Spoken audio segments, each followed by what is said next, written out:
Salut tout le monde, c'est Eli Kaemba, architecte. Pour ce tuto, nous allons voir comment réaliser ces types de motifs, ces types de motifs de panneaux de façade en relief, comme vous le voyez sur l'image. Donc, comme ceci, j'ai déjà fait un modèle. Donc, comment réaliser ces types de motifs en relief sur Revit. Je peux supprimer cet exemple. OK. Je me positionne au niveau 0. Donc, pour réaliser ce type de motif, vous venez dans l'onglet Volume et Site, vous cliquez sur Volume in situ. OK. Vous pouvez nommer votre volume in situ. OK. Vous prenez par exemple ligne des modèles. Venez prendre cette ligne, vous tracez une ligne des modèles. Je vais faire ceci. OK. Une fois votre ligne de modèle tracée, vous sélectionnez votre ligne de modèle. Je me positionne en volume. Vous venez ici donc créer une forme solide. OK, vous verrez que vous avez créé une forme de façade. Vous sélectionnez le bord d'extrémité haute. Comme suite, je vais l'étirer vers le haut. Comme suite. OK. Une fois votre forme créée, vous sélectionnez votre forme. Je place mon curseur ici, je clique sur Tab et je clique sur Sélectionner, de sorte à sélectionner toute la face, toute la forme de facette. Et vous venez cliquer ici sur Diviser la surface. OK, vous avez créé une division de surface comme ceci. Vous sélectionnez votre forme à nouveau. Vous venez ici dans l'arborescence de propriété. Vous cochez sur Motif. Vous allez choisir un motif. Je vais prendre ce motif rhomboïde. Vous cliquez dessus. OK. Ça donne ceci comme motif. Je vais sélectionner, je vais cliquer sur distance fixe pour lui donner une distance. Ici, je laisse distance de 80. Ici, je change pour mettre aussi distance de 80. OK, ensuite. Une fois fait, la chose suivante, c'est créer votre type de motif. Donc, nous allons créer cette forme de motif en relief pour ensuite le charger dans ces volumes in situ. Donc, vous venez dans l'onglet Fichier, Nouveau, Famille. OK. Vous allez chercher ce qu'on appelle modèle générique métrique entre parenthèses motif. Vous ouvrez cela. OK. Vous verrez que la famille de modèles génériques métriques se présente comme suite. La chose suivante, vous allez sélectionner ces quadrillages. OK. Vous venez dans motif, vous choisissez le même type de motif que ce qu'on avait placé dans notre projet. C'est le voici, rhomboïde. OK. Et la chose suivante, vous placez les mêmes dimensions. Là-bas, c'était 80, 80. Ici également, l'unité 100 mm, vous allez mettre 800 fois 800 comme suite. OK, je change l'unité. OK. Comme je le disais, nous allons tracer notre motif. Donc, notre motif sera dans ces cadres. Donc, ces cadres représentent exactement, vous voyez, ces différents cadres. Mais ici, c'est à répétition. De sorte que lorsque nous allons créer un motif dans ces cadres, lorsque nous allons le charger, ça va se répéter dans ces différents cadres pour donner le résultat que vous voyez ici. OK? Vous verrez que ça se présente également comme suite. Vous avez ligne des modèles, ligne des références, ainsi de suite. La première chose, vous allez prendre ligne des références, ligne des modèles plutôt. Vous prenez ceci. OK, vous tracez là, juste là, comme suite. Vous sélectionnez votre ligne des modèles. Vous allez les transformer en ligne de référence, comme suite. Vous voyez.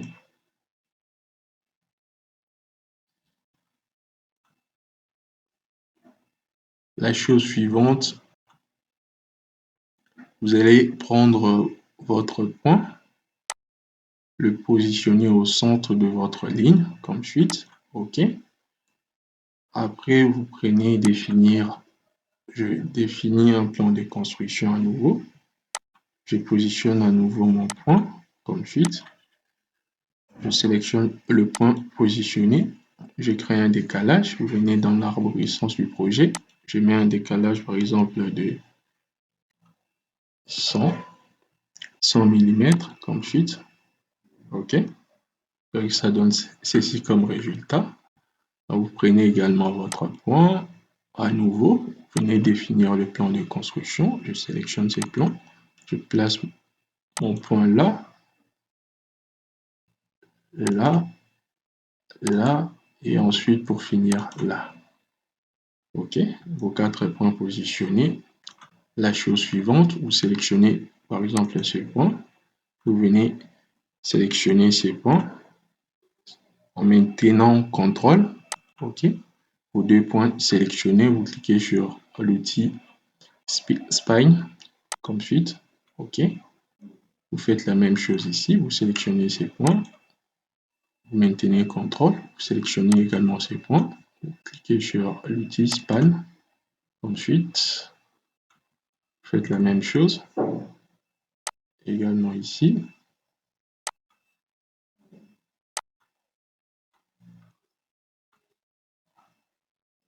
Ensuite,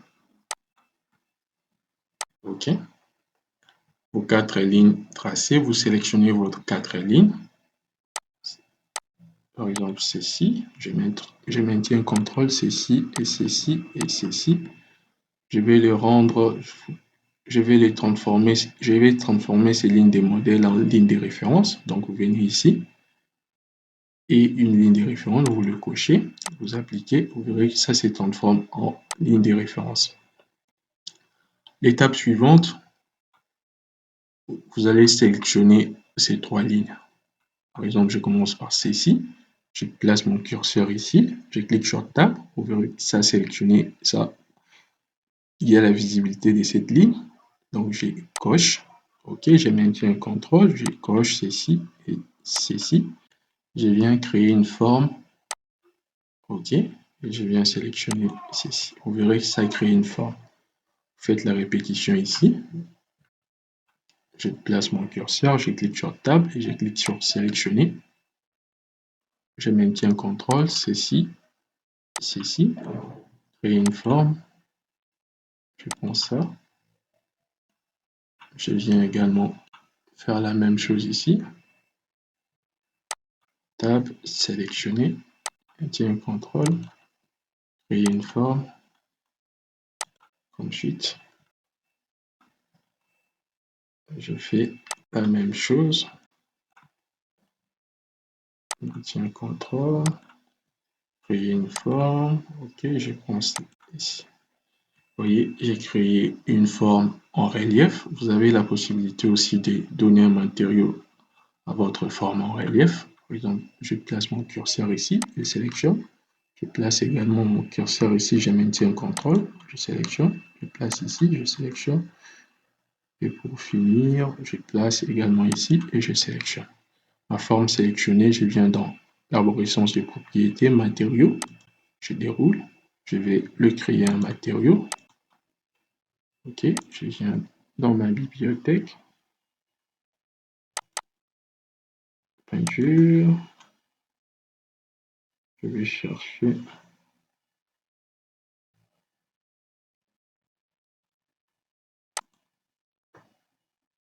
comme ceci, peinture. Je viens appliquer. OK. Si je mets un réaliste, je vois le résultat, ça donne ceci. Vous voyez. Ma forme est finie. Vous pouvez le sauvegarder, l'enregistrer. Je le nomme par exemple, je vais le mettre où ici. Je le nomme motif edit. Comme exemple, je viens enregistrer. Une fois enregistré, vous le chargez dans votre projet, comme suite. Charger dans le projet. OK, ça a été chargé dans le projet. J'implante en volume. La chose suivante, vous sélectionnez votre modèle, ceci, vous cliquez dessus, vous venez dans l'arborescence du projet, vous déroulez, vous verrez que le voici, votre motif chargé, le voici, vous cochez dessus, OK, vous verrez, ça donne ceci comme résultat. Une fois fait, vous cliquez sur finir le volume. OK. Vous verrez que ça donne ces résultats des motifs. Donc, vous avez créé un motif en relief sur Revit simple et facile. Donc, c'est un peu ça la manière de créer un motif en relief à l'image des ceci sur Revit simple et facile. Et si vous avez aimé ce tuto, n'hésitez pas à me le faire savoir en commentaire. Et si vous êtes nouveau à ma chaîne, n'hésitez pas à vous abonner et pour ne rien manquer. Et pour le reste, je vous dis à plus.